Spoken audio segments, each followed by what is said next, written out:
Hey guys, once more வந்துட்டு ஒரு ancient technique நான் லாஸ்ட் வீடியோலேயே சொல்லியிருந்தேன். இந்த ஆன்ஷியன் டெக்னிக் எப்படி யூஸ் பண்ணணும் அப்படிங்கிறது நான் இந்த வீடியோவில் சொல்லித்தர போகிறேன். இந்த வீடியோவில் வந்துட்டு நம்ம யூஸ் பண்ண போகிறது இப்போ உங்கள்கிட்ட லைட்டஸ்ட் பென் இருக்குது, ஆனால் உங்களோட ஆப்போனண்ட் வந்துட்டு ஒரு ஹெவியஸ்ட் பென் யூஸ் பண்ணுறான். அதை எப்படி டிஃபீட் பண்ணணும்னு வாங்க சொல்லித்தரேன். ஃபஸ்ட்டு நீங்கள் வந்துட்டு இந்த மேட்ச்சில் ஜெயிக்கணும்னா ஃபஸ்ட்டு உங்களோட ஆப்போனண்ட்டை ஸ்டார்ட் பண்ண சொல்லுங்கள். ஏன்னா அது வந்துட்டு சிம்பிள் ஆஃப் ரெஸ்பெக்ட். அதே உங்கள் ஆப்போனண்ட் வந்துட்டு அதெல்லாம் ஒன்றும் வேணாண்டா நீயே ஸ்டார்ட் பண்ணு, ஆனால் நீ என்னமோ தப்பு பண்ணுற மாதிரியே, நீ என்னமோ கொளறுபடி என்னமோ சீட்டிங் பண்ணுற மாதிரியே இருக்குது, அதனால நீயே ஸ்டார்ட் பண்ண அப்படின்னு சொல்லிட்டாங்கன்னா ஒன்றும் பிரச்சனை இல்லை கைஸ். என்ன ஃபாலோ பண்ணுங்கள். நீங்கள் ஃபஸ்ட்டு வந்துட்டு ஹெட்ஸ்லேருந்து ஸ்டார்ட் பண்ணணும். இப்போ உங்களோட ஸ்டேடியம் உங்களோட இப்போ நீங்கள் ஃபைட்டிங் இது வந்துட்டு பெஞ்ச் வந்துட்டு ரொம்ப குட்டியாக இருந்துச்சுன்னா நீங்கள் டெய்ஸ்லேருந்து ஸ்டார்ட் பண்ணணும். அதே ரொம்ப இந்த சைஸுக்கு இருந்துச்சுன்னா நீங்கள் ஹெட்ஸ்லேருந்தே ஸ்டார்ட் பண்ணுங்கள். ஏன்னா ஐ ரெக்கமெண்ட் ஹெட்ஸ். இதோ இந்த மாதிரி ஃபஸ்ட்டு ஹிட் இந்த மாதிரி பண்ணுங்கள். எப்படி உங்களோட ஆப்போனண்ட் வந்துட்டு எப்படி மேனேஜ் பண்ணாலும் உங்கள் கிட்ட தான் வர ட்ரை பண்ணுவான். ஆனால் நீங்கள் வந்துட்டு உங்களோட ஹேண்ட் ரொட்டேட்டிங் ஸ்டைல் இதோ இப்படி இந்த டெக்னிக் எல்லா டெக்னிக்ஸுமே மாஸ்டர் பண்ணணும். இப்போ நான் இதுக்கு வந்துட்டு இந்த டிப்பை வந்துட்டு இந்த பேக் இது வந்துட்டு கீழே விழுகிறதுக்கு ஒரு 2 ஃபிங்கர் தான் ஹைட் இருக்குதுன்னா நீங்கள் இந்த டெக்னிக் யூஸ் பண்ணணும். ஒரு ஃபிங்கர் இப்படி இருக்கணும், இன்னொரு ஃபிங்கர் இப்படி இருக்கணும். இப்படி ஒரு ஸ்மால் மூவ் அது வந்துட்டு லைட்டாக முன்னாடி கூட்டிகிட்டு போகும். அதுக்கப்புறமா உங்கள் ஃப்ரெண்ட் எப்படியும் உங்களுக்கு ரொம்ப முன்னாடி வர்றதுக்காக இப்படி ஒரு ஹிட் பண்ணுவான். இப்போ நீங்கள் வந்துட்டு அவனை டைரெக்டாக ஃபேஸ் பண்ணுறதுக்கு அவனோட ஹெட்டு உங்களோட மிடில் பார்ட்டை ஃபேஸ் பண்ணுதுன்னா நீங்கள் என்ன பண்ணணும்னா இங்கேருந்து உங்களோட மிடில் பார்ட் வந்துட்டு லைட்டாக யூஸ் பண்ணி அவனை ஷேக் பண்ணுறாங்க. அதே இவனுக்கு வந்துட்டு எந்த ஆன்ஷியன் டெக்னிக்கும் தெரிஞ்சிச்சுன்னா அவன் இப்படி ரோல் ஓவர் பண்ணி இப்படி போவான். அதே தெரியலன்னா இப்படி ஸ்மால் ஹிட். அது அவனோட பெண்ணு ரொம்ப ஸ்ட்ராங்காக எனஃப் ஆயிடுச்சுன்னா இங்கேருந்து கீழே கூட விழுகலாம். அது நீங்கள் ஸ்டாமினா மெயின்டைன் பண்ணி நின்றுட்டீங்கன்னா அதுக்கப்புறமா நீங்கள் வந்துட்டு லைட்டாக ஒரு ஹிட் பண்ணணும். அது வந்துட்டு உங்களை இன்னும் லைட்டாக பின்னாடி கூட்டிகிட்டு போகும். ஆனால் இது எல்லாமே ஒரு பிளான்காக தான் பண்ணுறான்னு பாருங்கள். இப்போ அவன் இப்படி தான் அடிப்பான். இப்படி அடித்தாலும் நீங்கள் கீழே போக மாட்டீங்க. அடுத்த மூவ் அவன் இப்படியாக தான் இருக்கும். அதனால நீங்கள் என்ன பண்ணுவீங்கன்னா உங்களோட டிப்பை யூஸ் பண்ணி அவனை இப்படி பிளாக் பண்ணணும். எப்படி அதே மூவை தான் அவன் ரிப்பீட் பண்ண போகிறான். இப்படி அவன் ஸ்பீடாக அடித்தானா அவன் வந்துட்டு கீழே வந்துடுவான். இப்போ வந்துட்டு இந்த மாதிரி இருக்கும்போது நீங்கள் உங்களோட டெய்ல்ஸை யூஸ் பண்ணி இப்படி அடிக்கணும். எப்படியும் நீங்கள் இப்படி வந்தோடனே அவன் அதே இதை தான் யூஸ் பண்ண போகிறான்.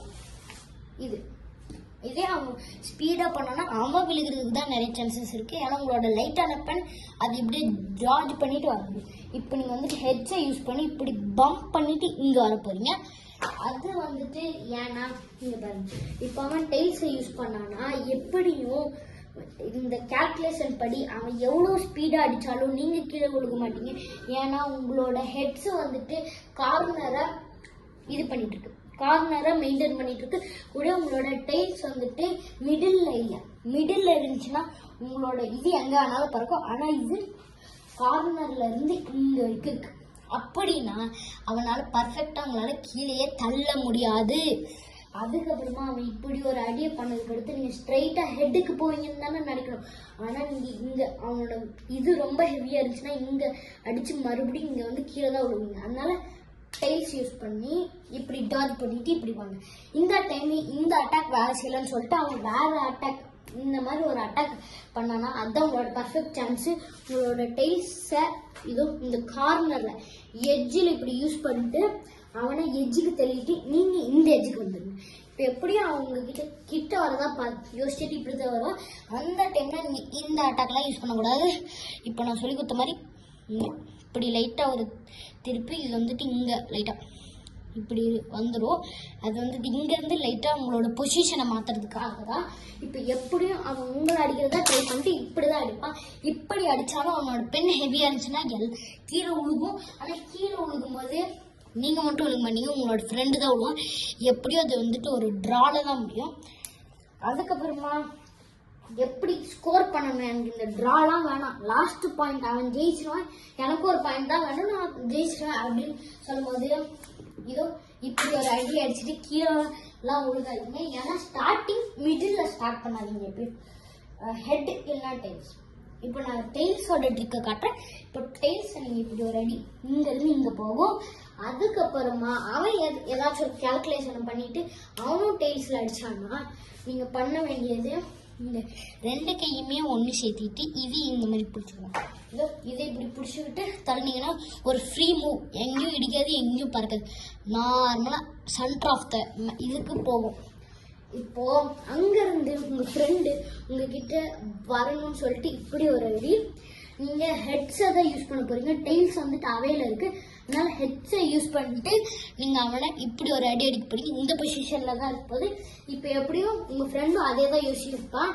ஆனால் எப்படியும் இப்படி அடித்தா அவனால் வர முடியாது. அதனால அவன் எப்படியும் டெய்ல்ஸை தான் யூஸ் பண்ணுவான் இந்த மாதிரி. அதுக்கப்புறமா நீங்கள் வந்துட்டு ஹெட்ஸை யூஸ் பண்ணி அவனை டேக்கிள் பண்ணி இந்த பக்கமாக கூட்டிகிட்டு போயிருங்க. அதுக்கப்புறமா அவன் இங்கே எப்படியும் நடுவில் இருந்து தான் அடிப்பான். இப்போ அவன் வந்துட்டு ஒரு மாஸ்டராக இருந்தானே இந்த மாதிரி ட்ரிக்ஸ் எல்லாம் யூஸ் பண்ணி உங்களை பாஸ் அவுட் பண்ணிட்டு இங்கே வந்துடும். இப்போ அவனுக்கு ஒரு லீடு இருக்குது. இங்கேருந்து அவன் உங்களை ஸ்ட்ரைக் பண்ணலாம். ஆனால் இப்போ இது உங்களோட டர்ன். அதனால் நீங்கள் என்ன பண்ணணும்னா உங்களோட ஹெட்டை யூஸ் பண்ணிட்டு இப்படி ஒரு அடி. அதுக்கப்புறமா இங்கேருந்து அவன் இப்படி ஒரு அடி பண்ணுவான். இப்போ அவன் உங்களோட ஃப்ரெண்டு மாஸ்டர்னே வச்சுக்கோங்க. நீங்கள் வந்துட்டு என்னோட ட்ரிக்கை ஃபாலோ பண்ணுறீங்க. மாஸ்டரா இல்லை என்னோட ட்ரிக்கா பார்த்துருவோம். இப்போ வந்துட்டு என்னோட ட்ரிக்கு படி நீங்கள் கீழேருந்து அடிக்கணும். கீழேருந்து அடிச்சிங்கன்னா இங்கே வந்துடுவீங்க. அந்த மாஸ்டர் வந்துட்டு எப்படி சைட்லேருந்து தான் அடிப்போம். ஏன்னா அதுதான் கரெக்ட் மூவ். இப்படி வந்துடும். இப்போது நீங்கள் மெயினாக நீங்கள் வந்துட்டு அட்டாக் அவாய்ட் பண்ணிவிட்டு இப்படி ஒரு இது பண்ணிடுங்க. எப்படியும் அவன் வந்துட்டு க்ளோஸ்டஸ்ட் இதை தான் யூஸ் பண்ணுவான். அதுக்கப்புறமா நீங்கள் இந்த டெக்னிக் இந்த இதை நார்மலாக இங்கே தான் கூட்டிகிட்டு போய் இங்கே கூட்டிகிட்டு போங்க. இந்த இடத்துக்கு கூட்டிகிட்டு போயிட்டு இங்கே ஒரு ஹிட்டு, அது ஸ்லோவாக இங்கே ஒரு டச் இப்படி வந்துடும். அதுக்கப்புறமா அவன் எப்படியும் இந்த எட்ஜை யூஸ் பண்ணி முன்னாடி தான் போவான். ஏன்னா உங்களோட ரேஞ்ச் வந்த உடனே உங்களை பிடிச்சி நாக் அவுட் பண்ணுறதுக்கு நீங்கள் வந்துட்டு இப்போ மிடில் போகக்கூடாது, இங்கே போகணும். கரெக்டாக மிடில் இல்லை, மிடிலும் இல்லை, எட்ஜும் இல்லை, அதுக்கு நடுவில் போயிட்டு இப்படி ஒரு அடி நீங்கள் பண்ணோம். அவன் இப்படி ஒரு அடி பண்ணும் போது நீங்கள் மெயினாக அவாய்ட் பண்ணிடுங்க. ஏன்னா உங்களுக்கு டேஞ்சர் ஆகும். அப்புறமா அவன் எப்படியும் தூரத்துலேருந்து இப்படி வந்துட்டு அவன் டேக்கிள் டவுன் அட்டாக் மாதிரி ஏதாச்சும் பண்ண ட்ரை பண்ணுவான். ஆனால் நீங்கள் மிடில் யூஸ் பண்ணிட்டு இப்படி அடிச்சிங்கன்னா கண்டிப்பாக உழுவீங்க. ஏன்னா இது வந்துட்டு ஒரு ஃப்ளாட்டான பிளேஸ் உங்களுக்கு இது. நீங்கள் வந்துட்டு மிடில் வந்துட்டு மெயினாக இந்த கேம்லேயே யூஸ் பண்ணணும். ஏன்னா மிடில் டேக்கிள் டவுன் பண்ணிவிட்டு இப்படி போயிட்டு இப்படி வர, அதுவும் உங்கள் ஃப்ரெண்டோட இது வந்துட்டு உங்கள் மாஸ்டர் ஃப்ரெண்டோட இது வந்துட்டு இந்த மாதிரி ஸ்லிப்பரியாக இருந்துச்சுன்னா இங்கே இந்த மிடில் மட்டும் யூஸே பண்ணாதீங்க. நான் அதான் ரெக்கமெண்ட் பண்ணுறேன். அதுக்கு பதிலாக இந்த எட்ஜஸை யூஸ் பண்ணுங்கள். அப்புறமா அவன்கிட்ட இந்த மறுபடியும் அட்டாக் பண்ணுறதுக்காக இப்படி இப்படி ஒரு அடி அடிப்பான். எப்படி அவன் தான் எட்ஜில் இருப்பான். ஆனால் அவங்ககிட்ட ஒரு பிளான் இருக்கும். அந்த பிளான் வந்துட்டு எப்படின்னா, இப்போ நீங்கள் இங்கே ஒரு அடி அடிச்சிங்கன்னா இங்கே வருவீங்க. அவனோட டேக்கிள் டவுன் அட்டாக் யூஸ் பண்ணி ஸ்பீடாக அடித்தானா இங்கே ஒரு அடி, அவன் இங்கே இருப்பா, நீங்கள் இங்கே போயிடுவீங்க. அதனால நீங்கள் என்ன பண்ணணும்னா ஜஸ்ட் ஐ டோல்ட் இந்த மாதிரி. அதுக்கப்புறமா அவன் எப்படி உங்களை எட்ஜுக்கு தள்ளுறதுக்காக இப்படி தான் யூஸ் பண்ணுவான். அதனால நீங்கள் கேர்ஃபுல்லாக, இதுதான் ஒரு மெயினான ட்ரிக்கு. இந்த ட்ரிக்கு மட்டும் நீங்கள் தப்பாக பண்ணிட்டீங்கன்னா உங்கள் இது இங்கே பத்தாக்கட்டியே.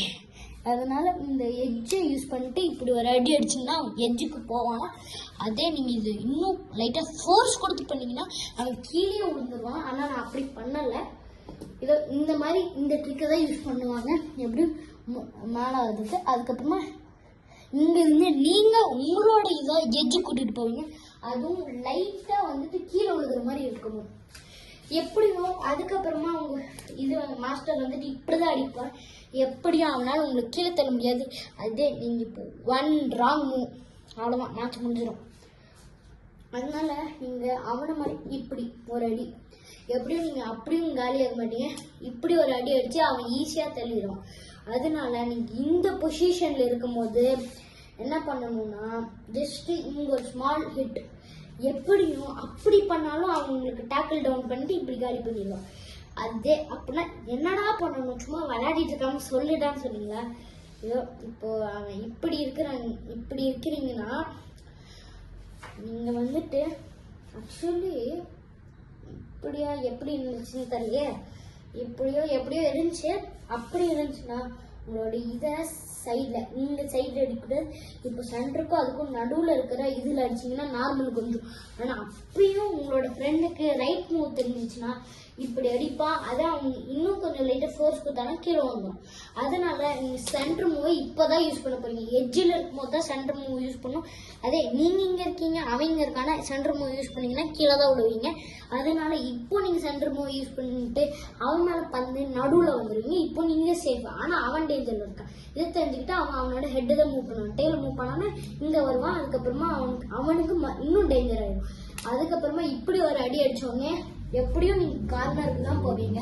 இப்போ தான் என்னோட மெயின் ட்ரிக் இதை யூஸ் பண்ணிட்டு இப்படி அடிச்சிங்கன்னா நீங்கள் மறுபடியும் இங்கே தான் வருவீங்க.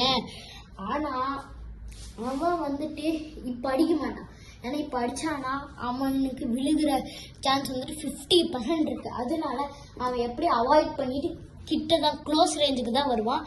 அதனால நீங்களும் க்ளோஸ் ரேஞ்சில் ஒரு அடி அடிச்சிங்கன்னா அவன் ட்ரிகர் ஆகிட்டு இப்படி ஒரு அடி, நீங்கள் இப்படி ஒரு அடி அடிச்சிங்கன்னா அவன் எஜ்ஜில் போயிடுவான்.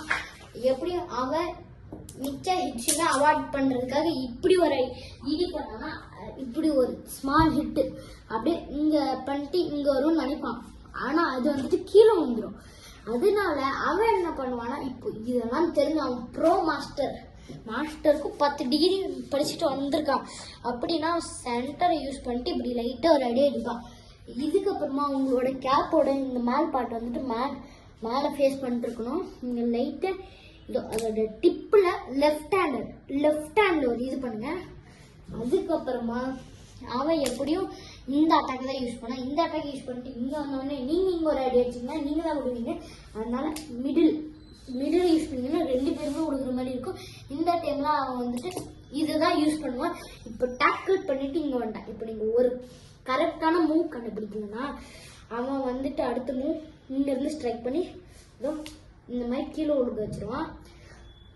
அதனால நீங்கள் கரெக்டான மூவ் எதுனா நீங்கள் சென்டரை இப்போ தான் யூஸ் பண்ணணும். இதே மாதிரி சென்டரை யூஸ் பண்ணி நீங்கள் தப்பிக்கலாம்.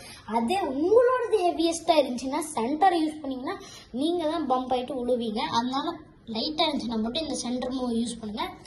அதுக்கப்புறமா அவன் எப்படியும் இப்படி அடிக்க ட்ரை பண்ணுவான். அதே அவன் லைட்டாக ஃபோர்ஸ் நிறைய கொடுத்துட்டான்னா இதே மாதிரி தான் கீழே விழுவான். இத்தனை வேஸ் இருக்கு ஒருத்தனை டிஃபீட் பண்ணுறது. அதை எதுவும் ஆகலை. அவன் ஃபோர்ஸ்லாம் கொடுக்கல. லைட்டாக இப்படி ஒரு அடி அடிச்சுட்டு இப்படி வந்துட்டாங்க. நீங்கள் ஜஸ்ட் இப்படி ஒரு அடி. அவன் எப்படியும் ப்ரோ மாஸ்டராக இருந்தானா அவனுக்கு அடுத்து என்ன நடக்குன்னு தெரியும். அதனால டால் பண்ணிட்டு இப்படி வந்துடும்.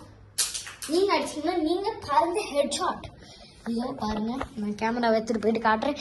நீங்கள் பறந்து போயிட்டு இங்கே விழுவீங்க கைஸ். அதனால அவன் இப்படிலாம் பண்ண வேணாம். எனக்கு நீ எதுவுமே விழுகிறதெல்லாம் சொல்லாத. விழுகாமல் எப்படி இருக்குது அது மட்டும் சொல்ல. அப்படின்னா நீங்கள் ஜஸ்ட்டு எட்ஜில் இருக்கும்போது மட்டும் சென்டர் அட்டாக் யூஸ் பண்ணிக்கிறது. இந்த மாதிரி வந்துட்டு நீங்கள் லைட்டாக டிஸ்டன்ஸ் மெயின்டைன் பண்ணிட்டு இந்த மாதிரி சென்டர் அட்டாக்லாம் யூஸ் பண்ணிங்கன்னா உங்களுக்கு 90% இப்படி ஹாப் ஆகிட்டு போகிற மாதிரி. அதே நீங்கள் சும்மா இப்படி அரேஞ்ச் பண்ணிட்டு ட்ரை பண்ணிங்கன்னா அப்பயும் சில டைம்ஸ் வரும், சில டைம்ஸ் வராது. ஆனால் உங்களுக்கு 50% சான்ஸ் இருக்குது. எட்ஜில் இருந்தீங்கன்னா இந்த சென்டர் அட்டாக் மட்டும் இந்த மாதிரி யூஸ் பண்ணிட்டு வந்தோங்க. எப்படியும் அவன் இப்படி அடித்தாலும் உங்களுக்கு கீழே தான் தள்ளி விட முடியும்.